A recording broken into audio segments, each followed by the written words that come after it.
Finally, fuck.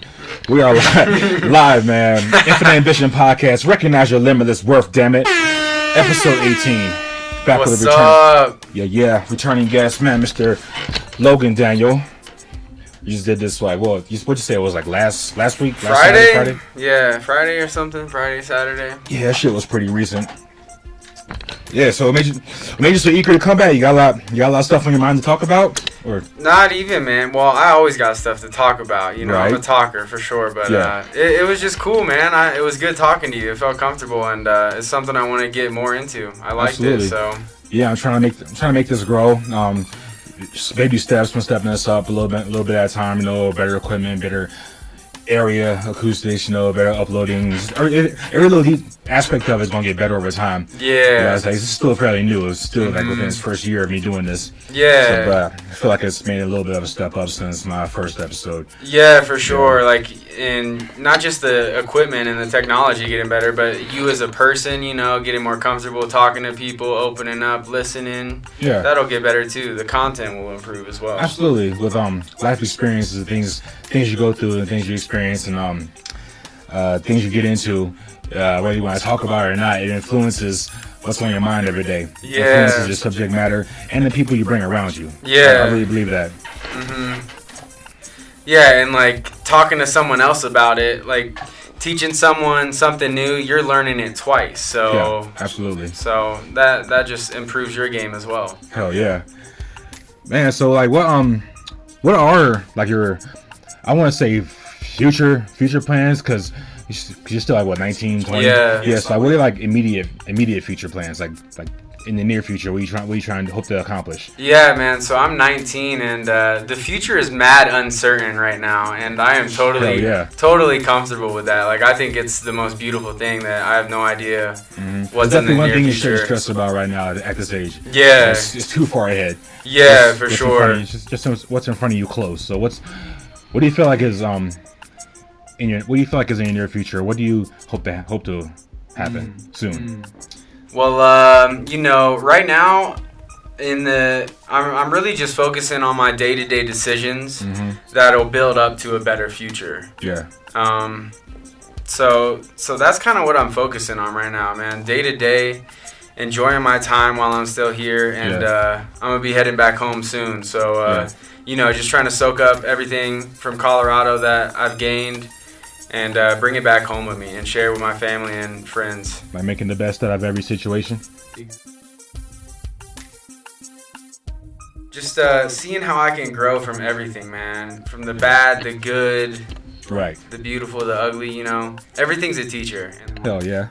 So for those who like maybe just be tuning in now or didn't see the last episode, where is home for you?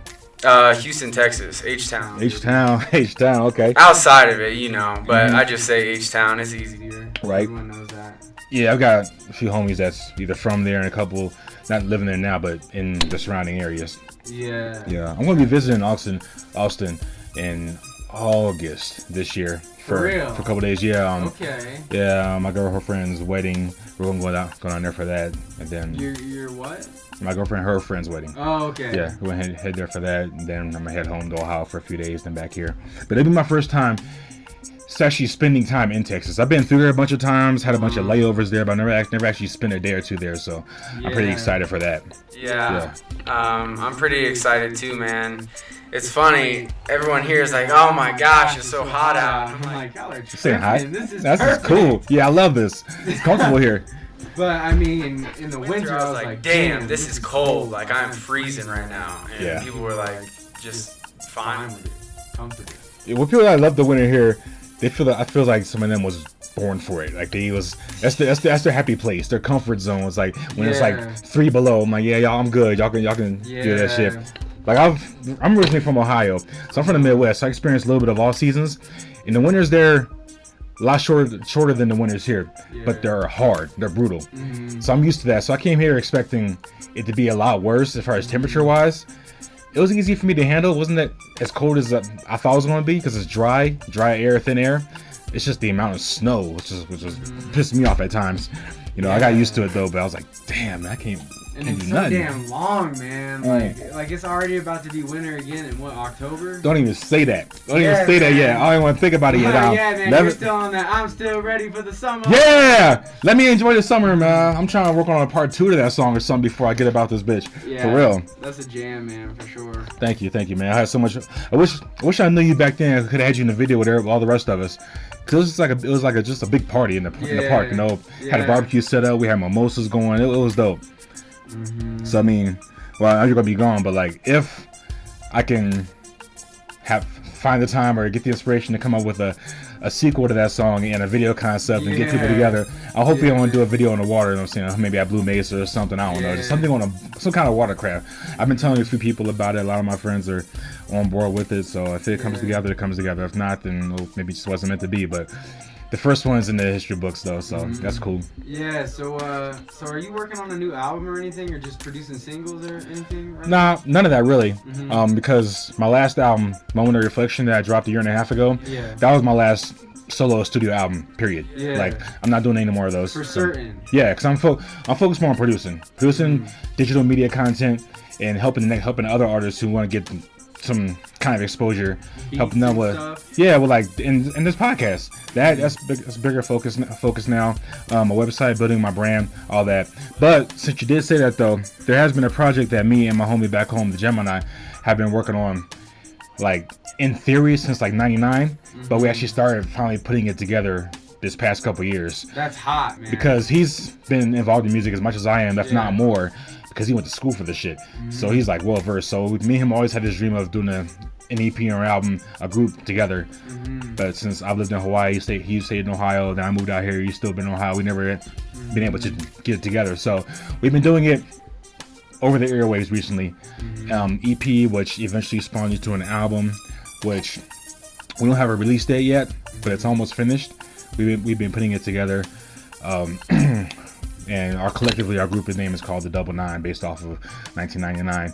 You know, our graduation year is a bit monumental year for us. A lot of things happened. It was just fun, so it was based around that, and we're finishing that up. And we're going to put that out sometime, hopefully by the end of this year. We haven't decided when yet, or if it's going to be on a specific label or underground. We haven't worked out those details yet, but it's coming. But besides that, I'm done with doing like Khari, Martino solo albums. I feel like that it's ran its course. You know, I've done 8 of them, a few mixtapes here and there. I did a lot. I got that out, but I mean, if it was meant to happen by then, with all the knowledge I'm known with, like marketing and distribution, like promotion, all that stuff, and none of this really worked for me. If this hasn't really taken off by now, over like the 13 years I've been doing it and performing it everywhere, then it's just not really meant to happen for me in that way, in that lane, which is cool. So I'm cool with that, because I can't say that I wish I would have did it, because I did try. I did that. I gave it effort, had fun with it. I loved it. I have no regrets. It's not anything that I didn't. I accomplished everything that I tried to accomplish on the making an effort type. I showed people that I can do it, then I will. When I started learning how to make music videos and stuff, that became more of an interest. It became more fun. And I now started thinking about, okay, all I really want to do now more is just do for others what a few did for me when I was starting out. With a lot of others, people didn't do for me, that said they did, that lied. Like, I want to be that guy. I want to be the guy that actually helped.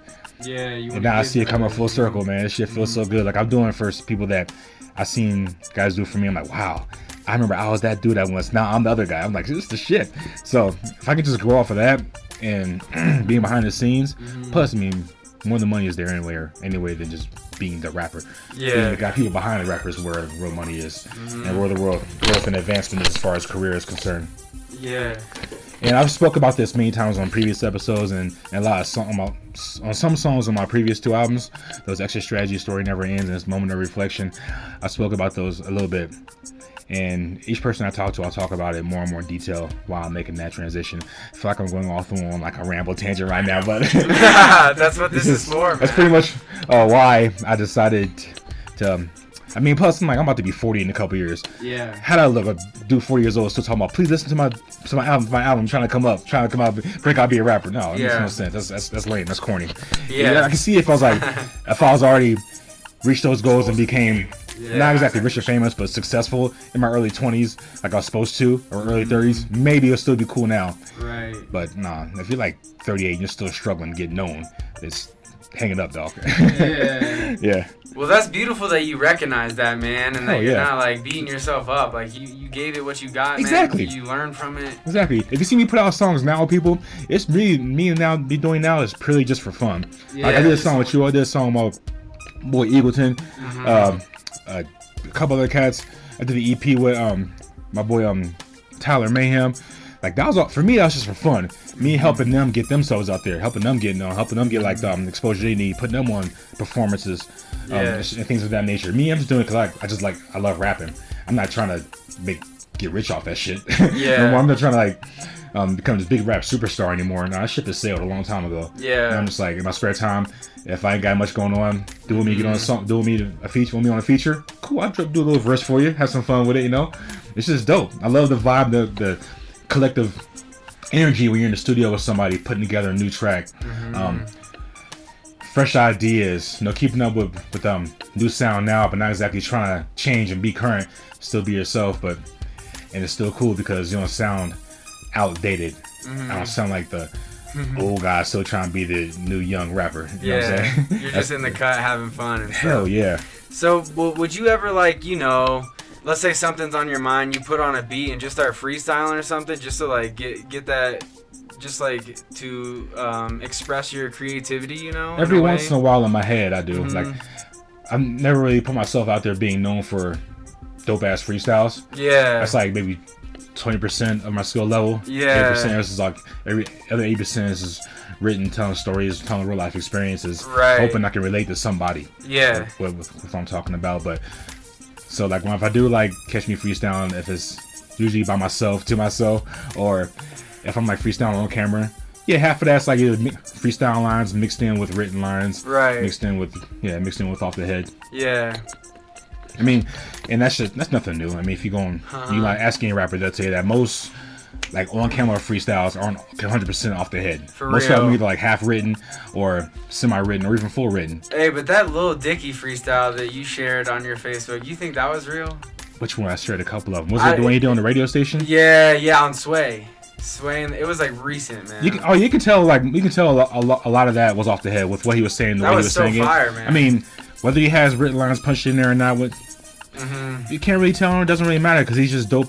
Period. Now, the way the hip hop climate is now, it's like people don't even care anymore if you're if your freestyles off the head. The climate I came from in the 90s and 80s, freestyle literally meant off the dome. Like in the moment, off the dome. For real, and then they eventually evolved into off the dome mixed with just random bars you had me have written in the tuck that you already have that you never put out that's just in your head.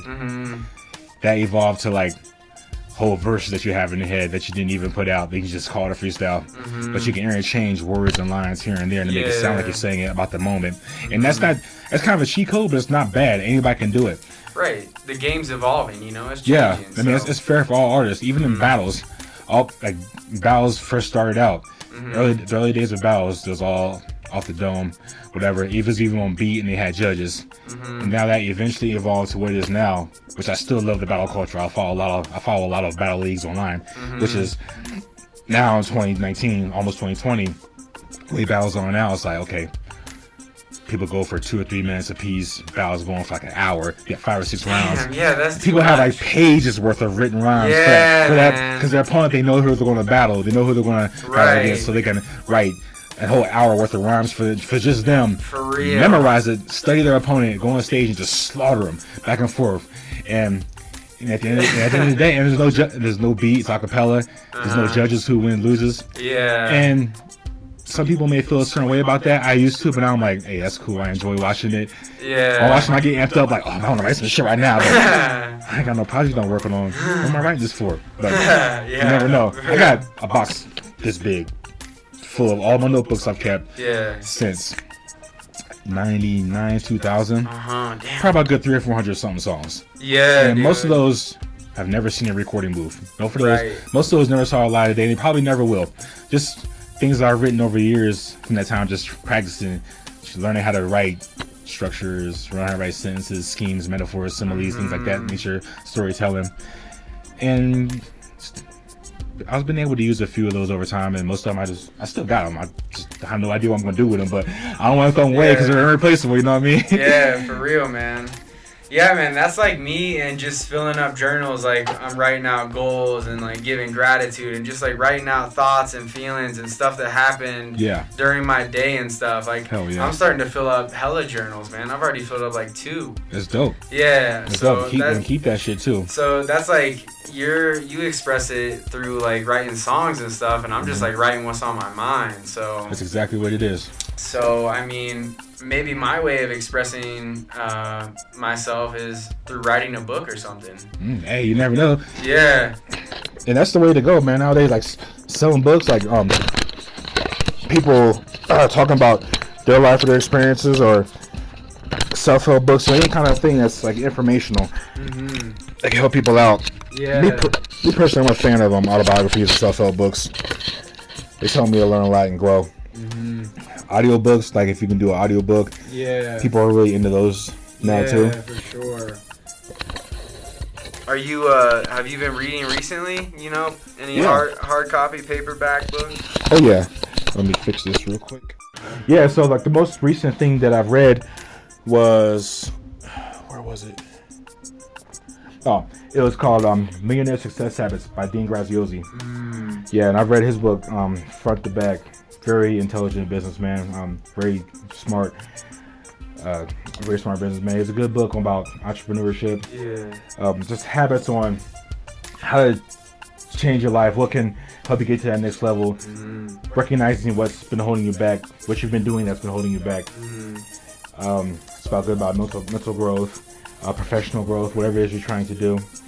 And the book is not even that much about like how to make a ton of money.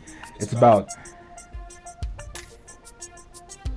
what you need to change that's been keeping you from making a lot of money. That's been keeping you from being successful in whatever field you're trying like to do. giving you a millionaire mindset and stuff. Exactly it's not just about making the millions, man. Yeah, that's something I've been thinking about. Like being a wealthy person isn't just having all this nice stuff and all this. Like, you have to have wealth in all areas of your life. Your relationships, your self-development, your physical health. Your financial health. So it's a balance, man. It's not just about making the racks and buying whatever, man. That's exactly because the racks will come later if you're doing the right steps first. In life. Everything will come to you in abundance. Man. It goes back to what we was talking about before about manifesting things. Yeah, it starts there. Then when you putting in the work will be a little bit easier. Once you're focused. And I read something that if you want something, help someone else get that something. So if you want to be successful, help others be successful. Like give to others, like you're doing right now, man. Having me on this pod, making a song with me. You're just doing that to help me out, man. For the boomerangs, it comes back. Yeah, man. Good karma, cause and effect. Yeah, absolutely, man. Like, I think about that every day. Every day. Like the things that's any good thing that's happened to me recently or is happening to me now, I think, okay, what did I do to deserve this? What did I do to deserve this happening? Then I think back like, oh, I gotta continue to pay it forward. I gotta continue to pay it forward. What can I do for the next day? What can I, like, whether it's an action or a bit of advice, or whether it's like a financial help, or just any little thing, it builds up. Because something small you do for somebody else could be big for that person. You never know. Like one man's trash is another man's treasure, man. No doubt. Crazy, man. So what? I don't know if I did ask you this or not, but I was always curious. When we did the Cup Runneth Over song, by the way, I gave it that title after I finished it because I couldn't think of a title. I was like, well, I thought about what I said at the end of one of the verses. And I just gave it that. I was like, that sounds pretty cool. Maybe call it that. But what made you want to do that? What made us want to do the song? Because you hit me up out of the blue. You say you want to do a song. Yeah, man. So I was like, I mean, yeah, man. I kind of just I had been listening to your CD in my car and stuff, and I don't know. I just wanted to give it a shot because I saw that you did features with Amethyst and stuff, and I was like, I know her. I mean, if she can do a feature with Khari, sure can. So can I. So. Shout out to the Brownstone Amethyst. Yeah. Shout out to my barber, Amethyst. Nice. Yeah. She did my twist a couple times back a couple years ago when I had my fro again. Yeah. I actually. Lifted Lullaby, CB Mountain High. Yeah. Yeah. Yeah. I love that song, CB Mountain High, man. Thanks. So cool. Because I can relate to that, man. We both can. You know, anyone who lives in Crestview knows that's what goes exactly down. why I did it. Just wanted to do a song for the neighborhood, man. Something everybody here can relate to, whether they like hip hop or not. Just beautiful, hear the song man. Like, yeah, oh wow, like yeah. If you know, you know, man. CB Locals. Yep. Beautiful place to live. And the video, I wanted to do a video for it that gave the imagery that fit it perfect. And my homeboy Ben Berslayer, he had a short little cameo in the video. He's on the motorbikes. Him and Gaddis Tyler. Got Shannon. She's in there. Who else? I'm trying to remember who else. I can't remember else at that moment right now. It's been a while. But yeah, homegirl Sooner. Some of her artwork was in there. I know Sooner. Gratitude for our altitude. She did that. If you see, it's a clip in there. Some of her artwork is in that video. She's painted the buses too, hasn't she? Yeah, she did the bubble bus. Yeah. Bubble bus. Yeah. Bubble bus. yeah, if you ever looked closely at that bus, the circles, there's names in there. There's names in there of people that she knows that she was inspired by. My name is in the back, like on the purple dots in the very back. Ah, okay. But yeah, almost every big bubble has a name of somebody. So you might see somebody you recognize on that bus. Yeah. The name. So it's just one of the town buses? I don't know what you mean. Yeah, it's one of the town shuttles. Oh, okay. Up to the mountain in the back. Okay. But yeah, man, why did I want to do the song? I don't know. I just did. Just wanted to see what would happen. Kind of spontaneous, curious. Okay. But, I didn't really... I feel like I could maybe do better or something. Maybe a different style, different type of rapping. Or it's Creme. If you want to really get into it, just try it out. Maybe even singing or something, bro. Like, who knows? Just, yeah. Yeah. It's good to experiment, try different things, see what you're good at, or see where your pocket is. Yeah. Because I mean, you're still at that base level, like raw inspiration. Where you got so much you can do, and you would want to do. Yeah. There's a lot you can practice and dabble in, and you got the time to do it too. For sure. Yeah. Use that time, and you're using it wisely already. Yeah. Yeah, man. I love learning. What's I noticed I was going through your Facebook, and like you said, there's not much there. And I was like trying to do a little bit of research. Yeah. You know. There wasn't really anything there though, but bro, my Instagram is where that's at, man. I don't know if I have you on Instagram. I should go ahead and add you later on. Yeah, for sure, bro. I'm gonna probably post something on there about this, so that'd be cool. Yeah, no doubt, definitely. Share this one for sure. Share and spread the word as much as possible. What was Pass the positivity, baby. Always. I noticed you was at Garden of the Gods recently? Yeah, hell yeah. I always wanted to go there, man. Tell me about that. Hell yeah, man. My cousin, he just moved to Colorado Springs, so I was like, I gotta go visit this man, surprise him for his birthday. Okay. And his mom flew out too, and nice.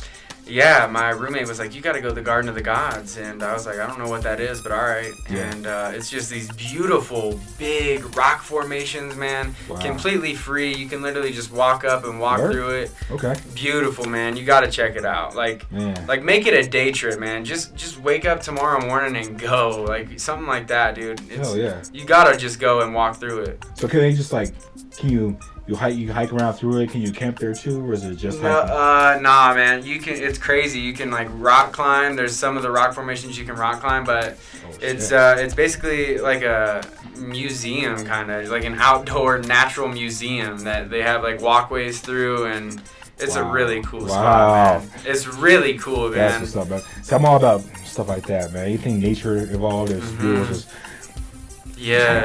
talk forever about that. So where in Colorado is that? That's in Colorado Springs. Colorado Springs, okay. So, 3 hours from here, 3.5. The other place I haven't been yet. Been through it. I haven't actually been to it, so. Yeah, man, there's so many beautiful nature spots like that here. The whole state. Yeah. Just one big attraction. In our backyard. For sure. As much as possible. When I first came out here, I told myself that I didn't really know much about what was out here, besides the obvious that everybody knows. I'm like, okay, see what else I can get into while I'm here. I'm gonna go to Four Corners pretty soon. Just to see it. I know it's not. To some people, it's not that big of a deal, but to me, it is because I haven't seen it yet. Yeah. So I'm gonna be my little tourist guy for a day. Yeah, I think it's really important to just go new places. Yep.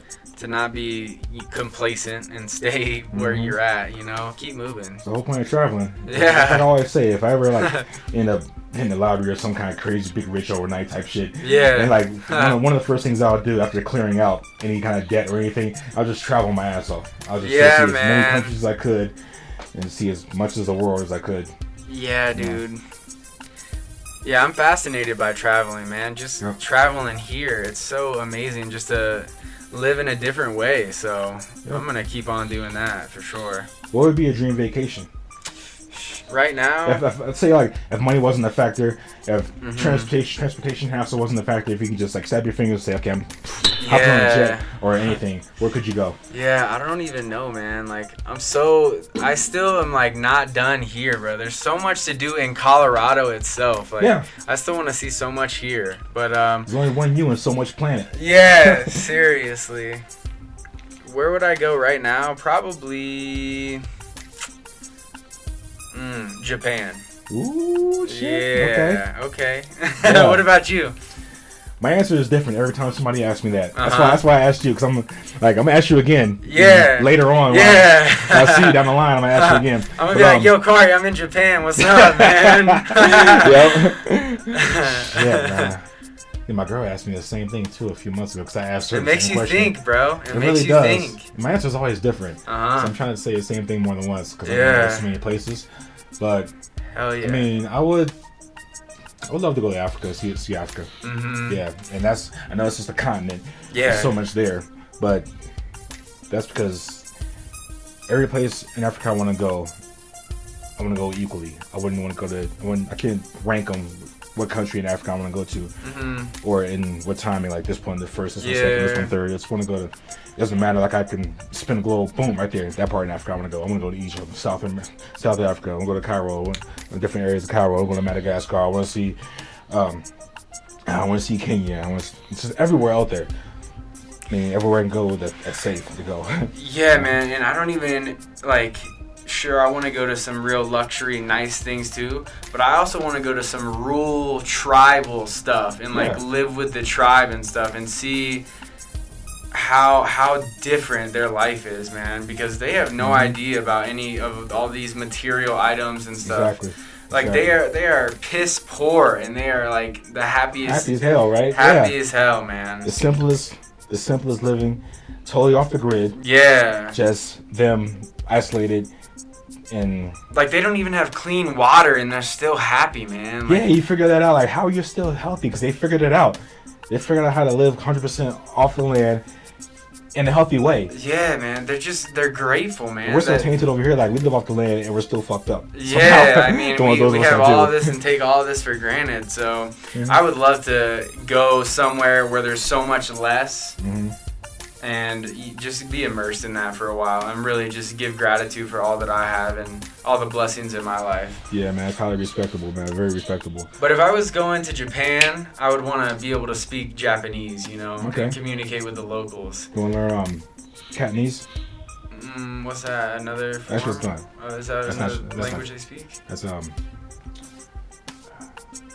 yeah, it's one of the languages over there. I don't know if it's the main one or not, but it's one of them. Cantonese? Yeah. Yeah, I didn't even know that existed, so definitely might need to learn some of that. Yeah. Yo, so what's up with this International Martial Arts Federation thing? When I was a teenager, I studied Kung Fu though, for about 5 or 6 years. Now, it's funny you mention that because these right here, these certificates are my mom's. My mom, she studied Kung Fu before I was born. Oh, snap. Wait, I'm sorry. She studied Taekwondo before I was born. So that's hard. And then she stopped for a while, but then when I became a teenager, started studying Kung Fu myself. She studied along with me, the same sensei.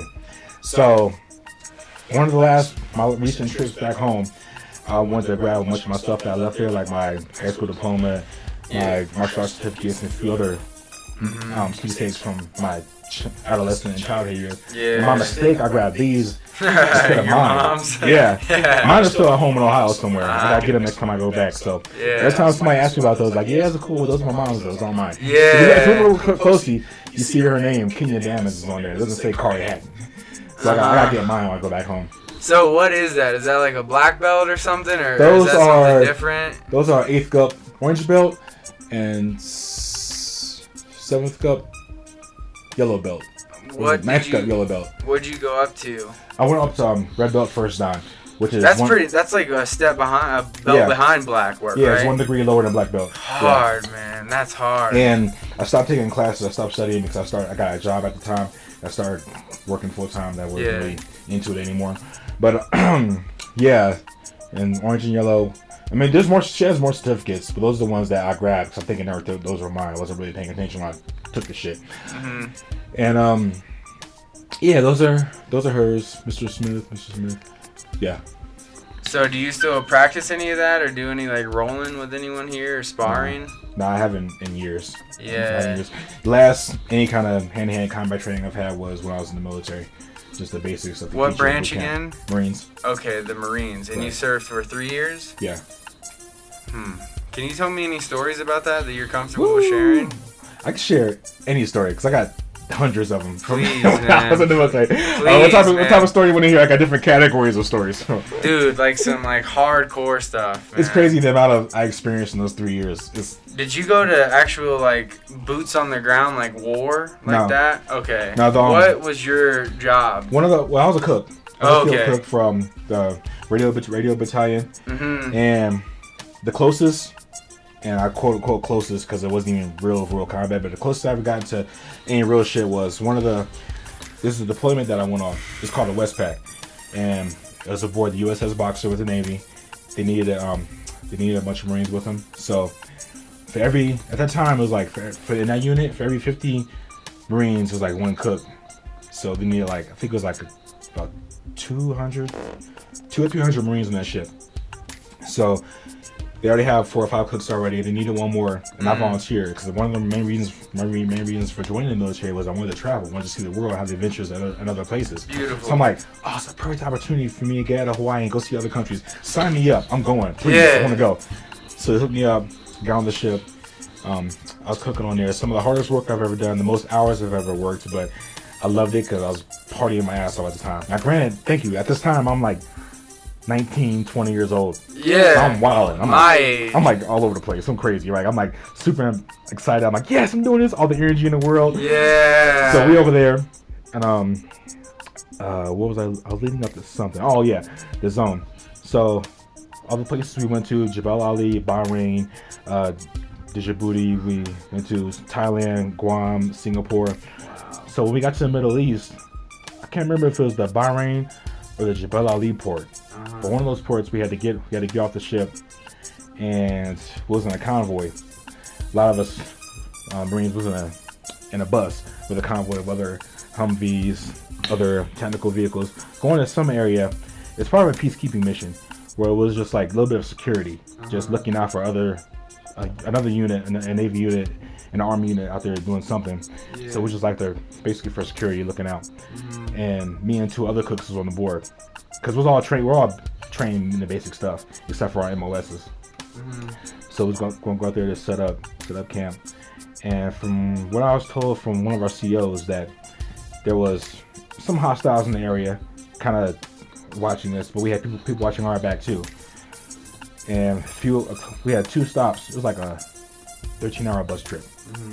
We had 2 stops where we get out, piss, do whatever, check our equipment, make sure everything's still loaded up good, make sure everything's still together. But we heard that some of the security was getting approached by either aircraft or something else. We heard those shots fired. I didn't see any shots fired, but that's what was being told. It was told, get back, everybody back on the ship because hostiles is approaching. Yeah. We get back on that ship, on a bus. We're on a bus, strapping up, loading up our guns and everything. Driving around. We didn't go to our destination. We just drove a few miles in circles, just like trying to throw people off. We was told that one of the vehicles got shot at. I don't know that to be true or not, but they never lied to us before. We found that out. Yeah. We turn around, head back to the boat. Another 7-hour ride. But the whole time, we're on alert. Everybody's on alert. Their weapons ready. Nothing ever happened. Nobody ever approached us. Nothing like that. But get back to the boat. That mission was canceled, and we ended up leaving the port and going to the next port of, well, cruise line terms they call it port of call. I forgot what they called it in the service, but yeah, that's the only thing I ever been around that was anything close to anything hostile. Never seen any combat. Never told anybody I seen combat or anything like that. Cause I never lied about it. Cause somebody could easily break on my record and say, "Oh, you was bullshit." So yeah, that's the truth. I want to tell that same story all the time. Yeah. So I was lucky enough to never experience combat. And I'm thankful for that because when I got out of the military, it was just before all that 9/11 stuff popped off. Well, I was still in when the towers got bombed, but when all the big war stuff started happening, I was already out by then. Yeah. Did you ever want to go to war? No. No? No. When I first enlisted, I knew that in the Marine Corps that contracts are in 4-year increments. So after 4 years, you can decide either get out or do another 4 years and keep going all the way up to 20 and retire if you want to. But my goal when I first enlisted was just do those 4 and get out. Because I wanted to do it for the experience. At the time of my life, I felt like I needed the discipline. I needed the organization. I needed a life experience of getting my life together. I wanted to go to college. I was applying. I didn't get into any. I was being impatient. I didn't want to wait for acceptance letters. I couldn't really afford a lot of colleges. My mom could, and parents could. And I was like, man, I need to do something now. I don't want to work 9 to 5 right now. Get out of high school. I got out of high school, bam, straight to the military. I'm probably the best decision I ever made in my life. So you only did 3. Is that because you were a volunteer? No, I was full-on enlisted. Oh, okay. Yeah, I got in trouble though. Yeah, I got discharged. I still got an honorable discharge. It's on my record, honorable, but it was under bad conduct conditions because when I got in trouble, I basically confessed to what I did, and they gave me kind of a slap on the wrist, but still early discharge instead of the numerous bigger punishments I could have got for like stuff that other people I was involved with did. I'm not gonna name their names or anything. I'm not gonna say their names or anything or go into detail about what happened, but I just know that it was a learning experience for me. I was running with the wrong crowd. I was doing young boy, dumb, ignorant shit that I wasn't thinking I wasn't going to get caught or it wasn't a really big deal until they hit me up. Then they got the MPs in your face and you got the interrogation, all that. I'm like, okay, blah, blah, blah. All right, so this was going to happen. Did 30 days in the brig, which is the naval jail. For real? Yeah, did 30 days there. Then had the barracks, what do you call it? Barracks restriction, which you can't leave the base. You're just stuck on base for 30 days. Wherever you're at. And wherever you're stationed at. Okay. Which isn't that bad. It could have been like base restriction. I couldn't leave the base. Barracks restriction is where you can't leave the barracks where you live at, like your housing, which is worse. That's what a hard criminals. I was just like, you can't leave the base for 30 days. I'm like, all right, cool. I'll eat this shit. I'll take it whatever. Then they give you papers, send home. So that was a big learning experience for me. What was going through your mind at that time? Were you I was scared as fuck. Damn, my life is over. Like I really for messed a moment. Up. Yeah, for a moment. I mean, I was very, very ashamed of myself. I didn't want to tell my family, which I didn't for a while. Yeah. Because they was like, yeah, I didn't want to tell anybody. I was like pissed off at myself. Like, damn, how I get myself in this situation? Because me getting out that way, it spiraled a whole 8 months to a year of a downward spiral, like just bad luck, one after another, just terrible shit happening. Yeah. Until I found my cruise line job, which turned my life around for the best. But, which is working on a cruise ship. Yeah, which is like another 18,000 hours worth of stories. When you gotta talk about that. Oh man. Wow, man, I did not know you got discharged. That was crazy. A strong wake up call, learning experience with like, because what they do is like when they give you your discharge papers. Yeah. They put you on a flight and they send you home, and you have to go on that flight and go home. At this point, I didn't tell any of my family yet what had happened because I was so ashamed. Like I literally did not get on the plane. My homeboys had an apartment in town. I had, which I started paying for also, so I could live there with them. I left the airport and went to the apartment. It was like, I thought you went home. Nah, I came here. It's like, oh, you gotta go home because they're gonna be looking for you. They're gonna count it as an AWOL. Even though you're discharged, they're gonna count it as an AWOL if you only go on that flight. I'm like, fuck, I fucked up for real. Okay, I'm gonna get a flight, go home. turned around the next day and came right back to Hawaii. Because I told my family what happened at that point, but I was just so ashamed. And they was very supportive. They wasn't even that mad. They understood, like, okay, you fessed up, you did something dumb, but you're not in jail. You're not a felon. You're not nothing like that. You just got to eat it and keep going. I'm like, all right, I'm going to go back to Hawaii and make something of myself, make the most of the situation. And that's what I did. Struggled for about 8 months, got the cruise line job, and everything just started going back up. From that on How old were you when you got the cruise line job? I was 21 or 22. I think I was 22. Yeah, and you were a cook for the cruise line? Yeah, cook. Eventually became a chef. Man, so you've always liked cooking, huh? Oh, yes, sir. Is that from your mom or dad, or where does that come from? It's from I think it's from my mom, my grandmother, my aunt. Growing up watching them cook, always being soul curious. Food, bunch of love in Absolutely. the food, you know? I grew up on a southern style cooking. Watching them cook, always being curious, trying to see what they're doing. Yeah, man. It's always been a fun experience. My first job was in a donut coffee shop. I was working the counter, but I was always like watching how they make donuts, trying to figure out. Then I got my first. That job was like on a help out, but like my first real job was in a buffet restaurant. Culture buffet. I don't know if they're still around anymore, but this was back in '99, senior year of high school. Man, and at that time you had to be 18 to be in the kitchen, and this was just before I turned 18. I was like 17 and a half, some shit like that. And so I was a line server. But I'm like, yo, once I turn 18, I'm getting in that kitchen. I'm gonna show y'all some shit. Yeah. Joined the military, and then the rest is history. But learned most of what I learned cooking in the military and cooking on the cruise line, because the military, they put you through your MOS school. My MOS was food service, so it was like a little informal culinary school, 4 or 5 months. Basic stuff, but then the cruise lines where I really got it. Learning from all the different international chefs around the world. Yeah. Interning with them, being their apprentice, working in different types of restaurants on the ship, different styles. Yeah. It was like a boot camp of food, like 10, 11 hours a day, 7 days a week for like 3 or 4 months on end. Yeah. Man. Those two experiences, the cruise line and the Marine Corps, was like two of the best decisions I've made. Because that grew me into the present. Like the work, the fun, the discipline, the partying, the discipline, the education, the skills, the people you meet from around the world made you more worldly, and you build a thick skin from that. You really do. Like, it makes you be able to tolerate a lot more than most other people, and it makes you look past a lot of bullshit that some people can't look past. Right. See, things you can't really you can't really teach in a school. You just learn from life. Yeah. Anybody that's ever asked me like about working on a cruise line, I recommend it to them, but also give them the hardships of it also. Like, I don't sugarcoat it like recruiters do. I give you the pros and cons. So I did the cruise line for 4 years. I experienced a lot of great highs, and I experienced some of the lows also.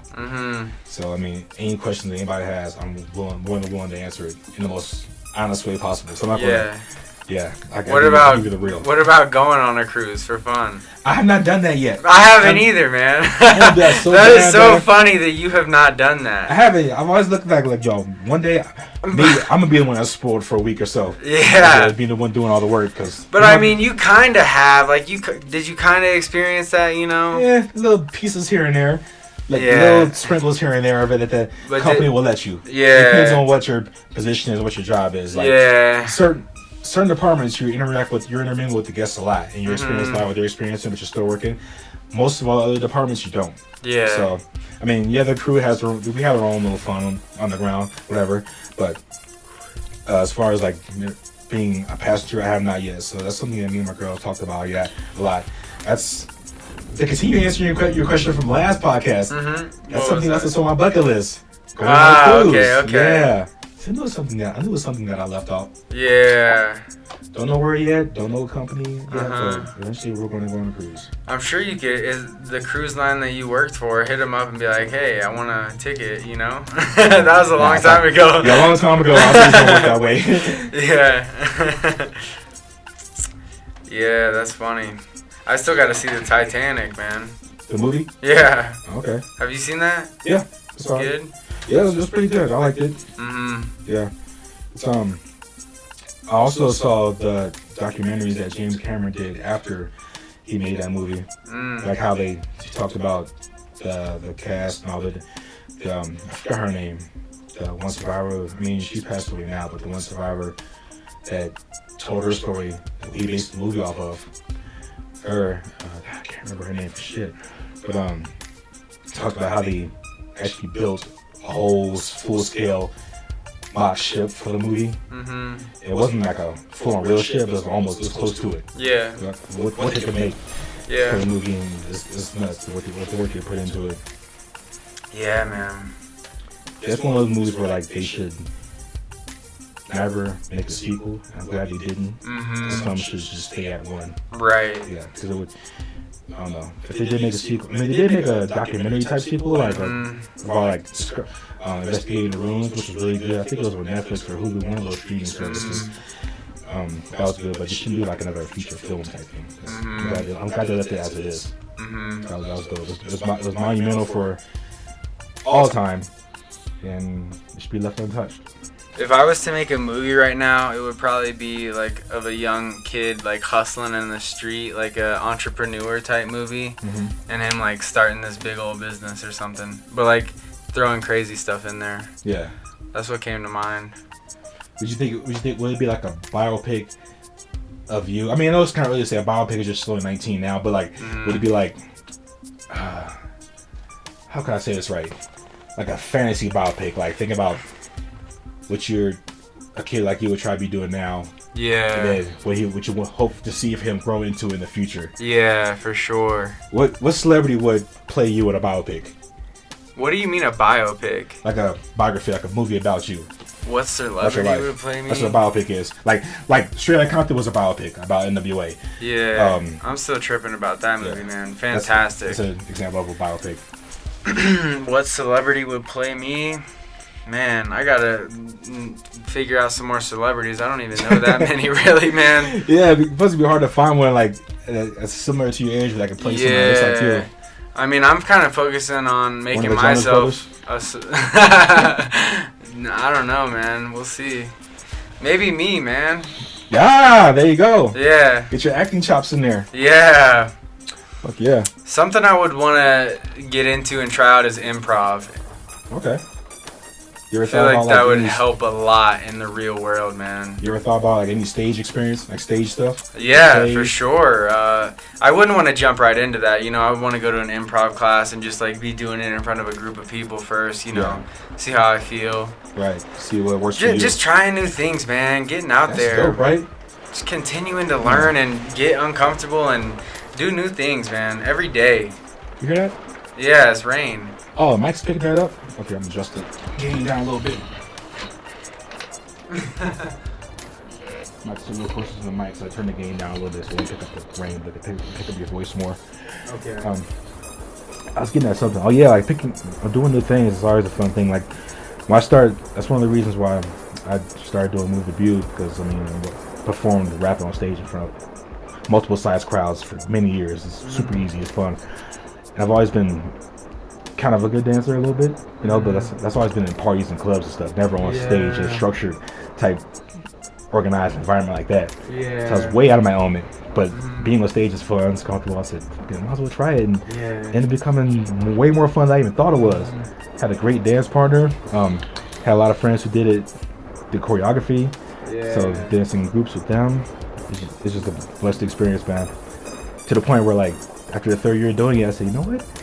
I could fulfill a goal I had on my Crestview of performing my own original music at this Center for the Arts. This venue, this event is perfect time for me to do it. Why don't I do it? Okay, how can I get in there? Do a song about the show. Bam. Move the View. That's what this is from. Oh, wow. Since I'm on costumes, got a team together, backup dancers. Shout out to Catherine, Adriana, and Daniela. Those are my beautiful backup dancers. They handled it, tore it down, and I made costumes for them. This was part of it, and we just killed it last year. Yeah. Now I ended up on the shirt. So it's like, and that all came from you trying something new, you know, dancing and Move the View. Taking a chance, man. Beautiful, man. Hopping out on a leap of faith, man. You gotta do that some shit sometimes. Yeah. Yeah, it can be so uncomfortable at first, but man, it's so worth it, man. Yeah. Like, it's like, why wouldn't you do that? Why not? You know, it's not hurting you. Yeah. And if you're interested in it, don't look back and say, I wonder what if. Just give it a shot. And if it doesn't work, it doesn't work. But at least you know that doesn't work. You won't be wondering all the time. Yeah, I'd like to learn how to do some like sexy tango stuff, you know? I know people that can plug you into that, but I keep forgetting though, you're not gonna be here. Shit. We'll see, man. Yeah. The future's uncertain. Who knows where I'll be. True. Well, if you ever do come back to Colorado, I know a few people that can give you some great lessons that hook you up with that, those lessons and that knowledge and that skill. Very skilled individuals. Yeah. Friends of mine that's put me on to a lot of new things. So it's great. Now, I'm so glad that whole Let's Raid Area 51 thing is not really going to happen. What, the raid isn't going to happen? I haven't been keeping up with that, man. It's not. One person started it and then ended up being like, I think it was like 1.7 million people online went to join up on a certain day. Yeah, try to join it. Yeah. I thought that was the dumbest shit in the world. That even people like, talked about entertaining the idea of doing it, wanting to do it. Do you think that sparked from the Joe Rogan podcast? I feel like a big portion of that definitely did. It helped amplify it. It didn't start from there, but it helped. Did you listen to the podcast with Bob Lazar and a clip from Jeremy it? Corbell? Yeah, a clip from it. I think that it put more eyes on it. It put more eyes and ears on it. That wasn't on it before. Yeah. And I was like, got more people interested in it. Yeah. And it's like, yo, it's so stupid. Like, nobody's even gonna have a chance of getting close to doing that, even if it was still a real thing going to happen. I mean, don't think for 1 minute that's not that.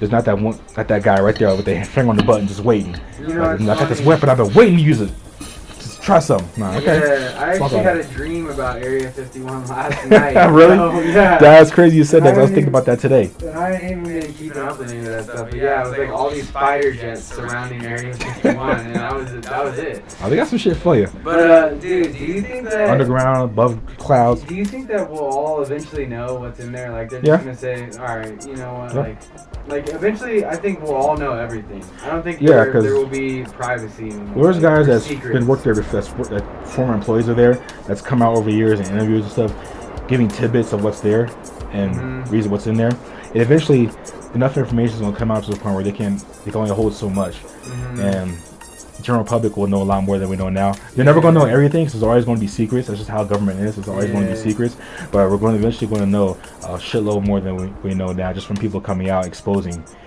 stuff. I mean, people get arrested for exposing certain things that know it, but I don't know, man. I feel like we might get to a point in evolution where there won't be any secrets, man. Like that'll just we'll all be so connected, and that'll be the best way to grow and evolve. Yeah, well, change the world for better. If it doesn't kill us first, because we know some of us know too much already, and from the amount of information that's out there, causes a lot of paranoia, and paranoia causes erratic behavior.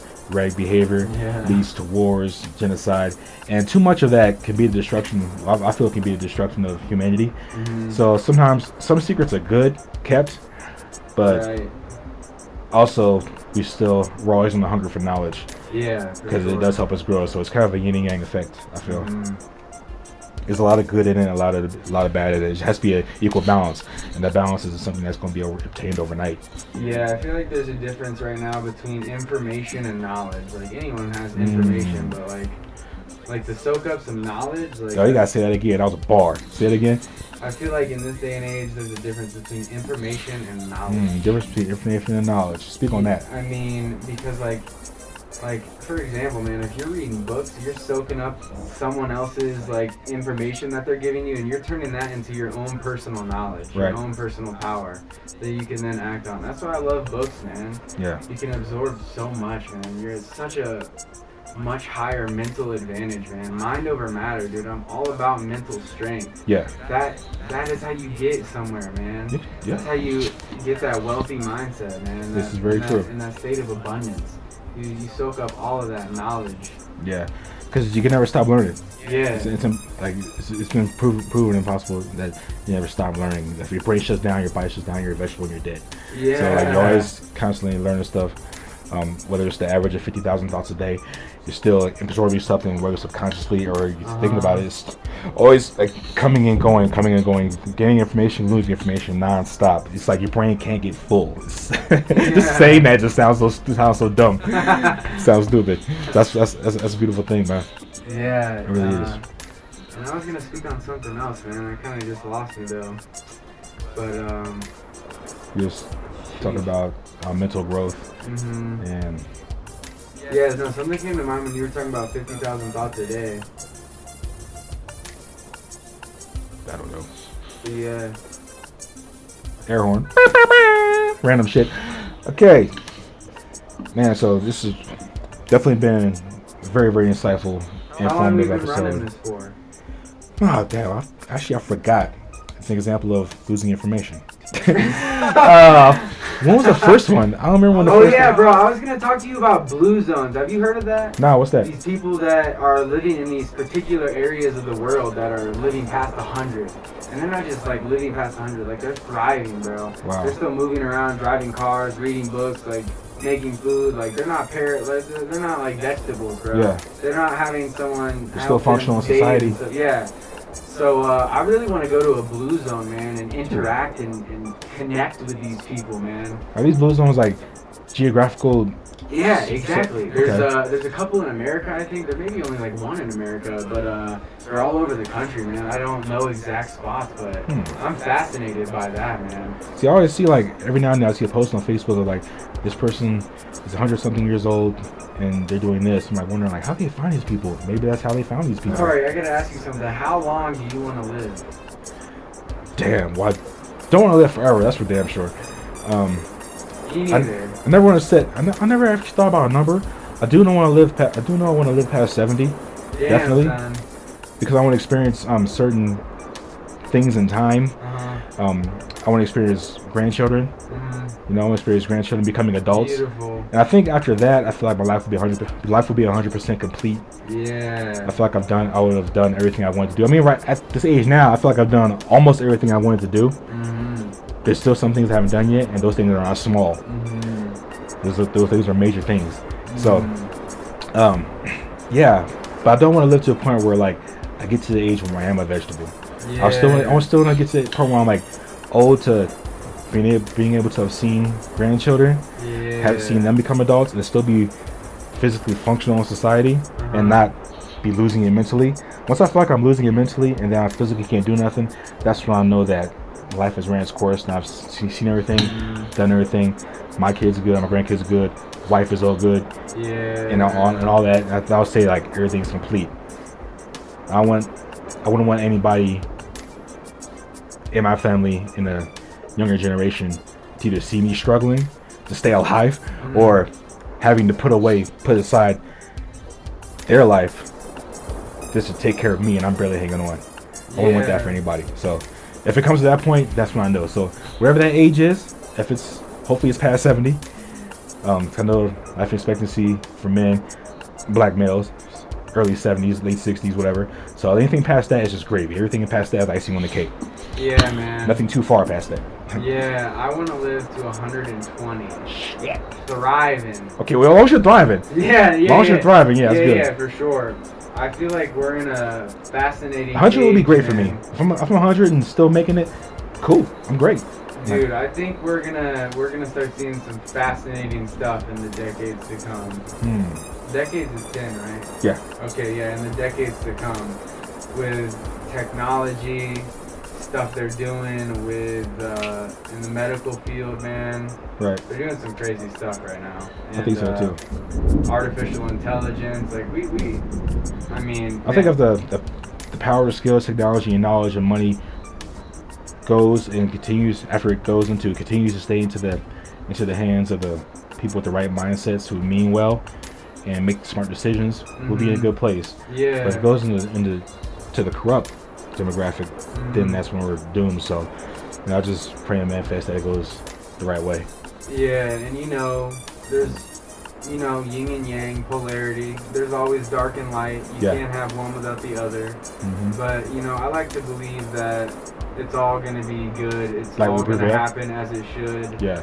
And it's gonna be for the better, man. So I just like to look at it in that optimistic way. If there's a majority of good-hearted people in the world, then that's what I feel will happen.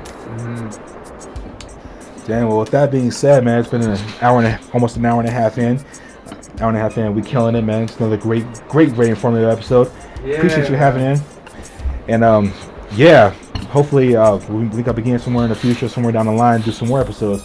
And hope you stay tuned to the episodes I do in the future of other people, because I'm always seeking out creative minds, inspirational people who have good outlook on life, have something going on, have something intelligent to talk about, or they want to inspire the next person. Those are who all my episodes are for. That's the balance. People I like to talk to, my friends and family and associates, they're alike. So with that being said, man, you want to leave anybody with one final note before you sign off? Yeah, keep expanding your mind. Keep talking to people. When we're talking right now, our brains are linking up and firing in new ways than if we were just alone. So we're making new connections right now. We're learning new things, and we're growing as people. Wish I could see an infrared scan of like the energy right now. Oh, definitely, man. We're definitely sick. We're definitely synced up and firing. That would be sick. On another level right now. Yeah. The energy's high. Life is beautiful. Life is good, man. So I appreciate you having me on, Khari. Absolutely, man. Appreciate you coming. With that being said, man, he just said it on the head. He almost did a segue into my slogan, live, love life. One love, one life on Mike, man.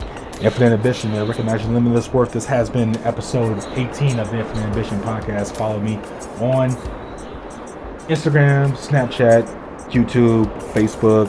Subscribe to the channel. Same thing with Logan. He gave all his info on the last episode. In case you missed the last episode, go ahead and give him your social medias again. Logan Daniel _ on Instagram, and yeah, that's it, man, for now. Chari'sMind.com. Peace! Peace!